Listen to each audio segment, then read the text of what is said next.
So I tried to beat Pokemon Sword using only Dracozolt, and oh boy, it was certainly a ride. On the surface, I feel like Dracozolt is actually a Pokemon that isn't easy to tell right away whether it would do well in solo run or not. Just by looking at its stats, it's pretty balanced with no particular standouts in it. The significance of these stats could be both good and bad, but overall, the underlying problem with the stats is that it's not really strong enough to one-shot much. Its speed is pretty mediocre, so it's going to be outsped a lot, and the bulk is on the lower side, especially with the lower special defense. The electric dragon typing isn't too bad, as the main worries are definitely the fairy and dragon gym.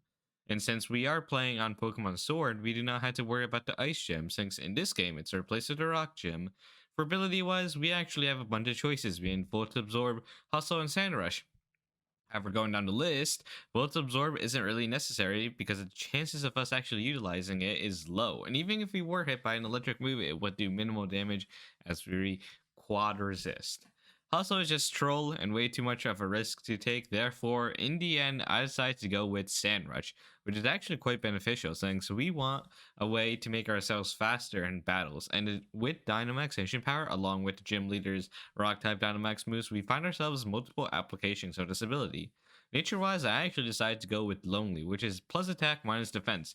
This is because I couldn't really afford to sacrifice my special defense or speed, and with the moves I learned in level up, and with the OK special attack stat, I couldn't really go adamant either. Therefore, I decided to sack off a bit of my defense and boost my attack stat. Now, before I get into the specific game moments, I will actually mention Dracozolt has a really silly move pool, meaning it has some really good moves from level up and some really bad ones. It gets Aerial Ace at level 14, which is huge for the first gym, aka the grass one. It also gets Ancient Power level 21, which is also right before the fire gym. This made the first three gyms all relatively easy to beat. However, if we look at what electric moves it learns, well, it sucks. Level 1, we get Thunder Shock, which is nice, but the next time we learn the electric move is all the way at level 56, being Discharge. Not only that, but our signature move, Bolt Beak, isn't available until level 63, which is the level range of the champion fight, and spoilers, we never reached that level. This agonized me like crazy throughout the whole game because my electric stab could only hit 60 base power for the most part. However, I did find out we do get the Thunder Fang T as a TM, which is quite helpful. Only problem for me was that this was after the Fit Gym, aka the Scary Fairy Gym. Therefore, until we beat the Fit Gym, all we had was Thunder Shock. I will also mention that I did time myself as I was streaming this solo run.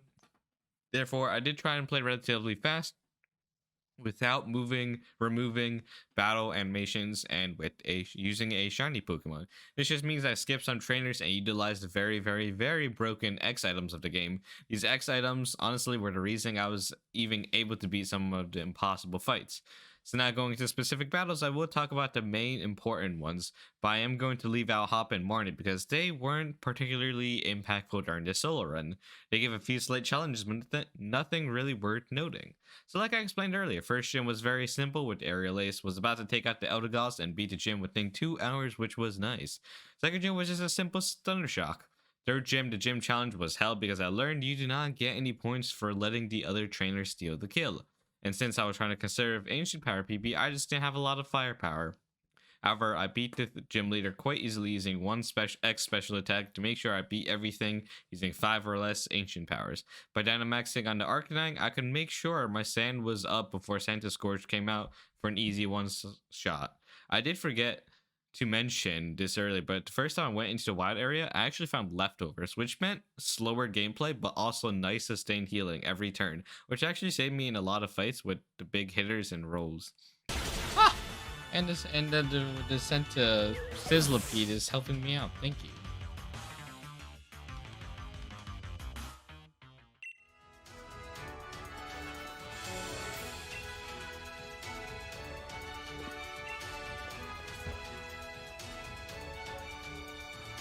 Huh?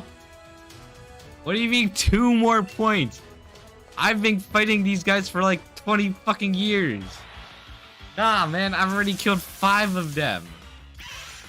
What do you mean I need to kill 2 more? I'm gonna run out of PP before the gym, bro. Bayo was slightly more challenging and interesting to say. I had to use 3 X attacks on the Hitmontop and give myself more attack to deal with their other mons. I did suffer a big crit, but got lucky and lived from it. I also used an X defense to take hits better since I knew I wasn't one-shotting at first, and then after using the X speed, I was able to outspeed everything in one shot. After having fun with the new discovery of X out of sharply boosting stats, I ended up not being able to beat this gym sub 5 hours after making a mistake and Dynamaxing, which took up a lot of animation time. Left, put in 1 minute. Okay. This shit takes so long, we're not gonna make it. No! No! Not a sub 5 hours! We almost had it. I wasted too much time. I wasted too much time.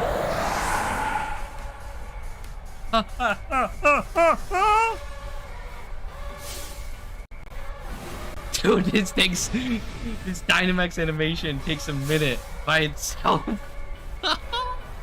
It actually takes a whole ass minute.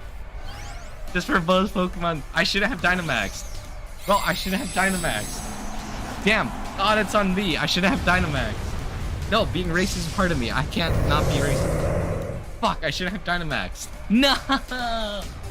So right before the 5th gym, I did actually suffer my first death against Speed, who had an insanely strong special team with multiple fairies.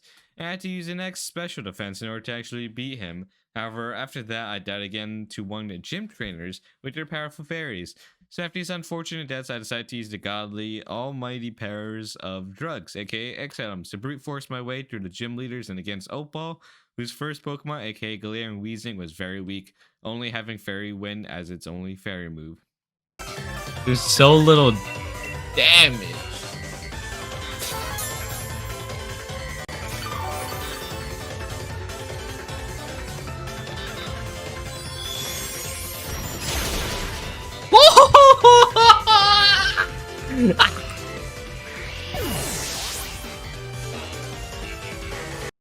The 6th gym, aka Gordy, was really easy.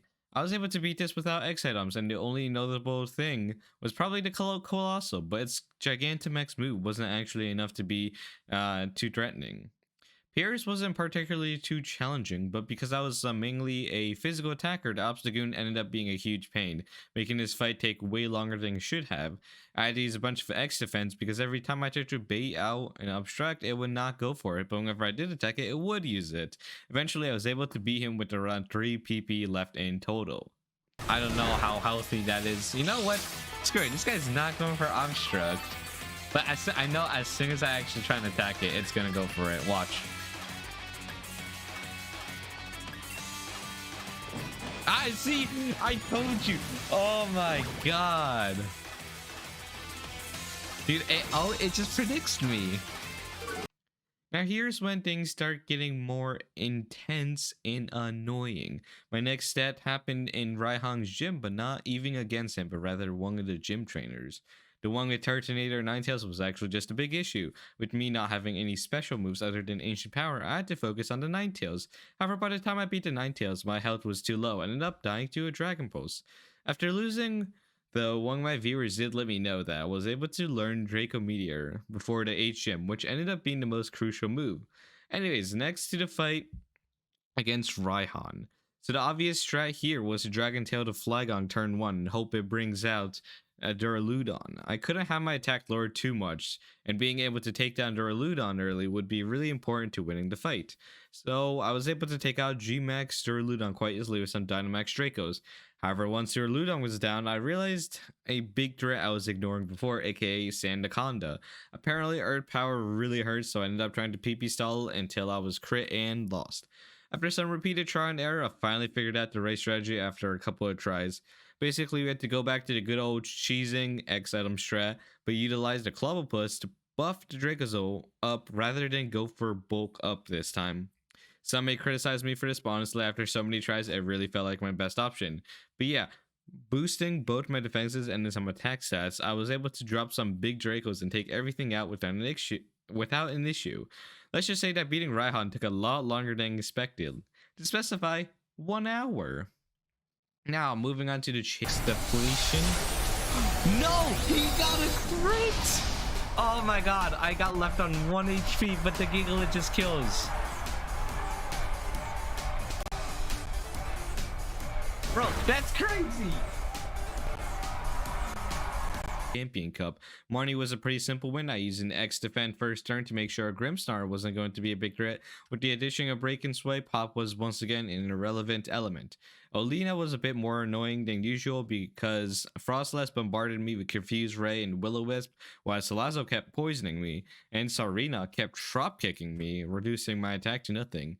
Beat was just a game of spamming X items till I could take all hits and deal big damage. Yes, it was easy. If anything, Barraskewda caused some problems with Drill Run.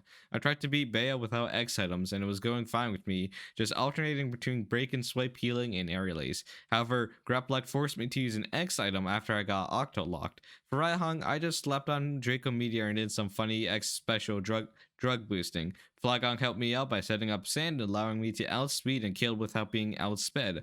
I was able to get myself to +6 special attack on the Torkoal, which allowed me to keep a lot of my special attack for when Duraludon came out. Anyways, on to big old Shaman Rose. This guy actually proved to be an annoyance once again. I tried break and swipe on the Scavalier the first time, only to be met with the nice juicy crit. Second time I got crit again by the Scavalier, so that was fun.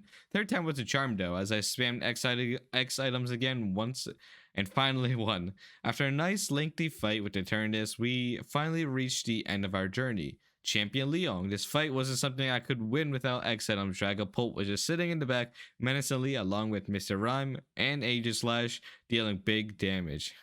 Therefore, I had to boost not only my defenses but also speed and offenses. The ultimate goal was just to go for a clean sweep. And luckily the power of X items was OP and we were able to just claim victory.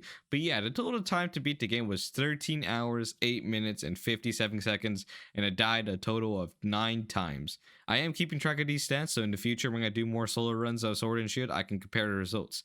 I am looking forward to do more solo runs in the future for multiple games. If y'all want to see more solo run challenges like these, please consider subscribing. I promise it'll be fun. I stream regularly and try to do at least one solo run per week. So if y'all want to watch it live, just make sure to check it out anyways. That's all I have to say. So have a nice rest of the day and see you later.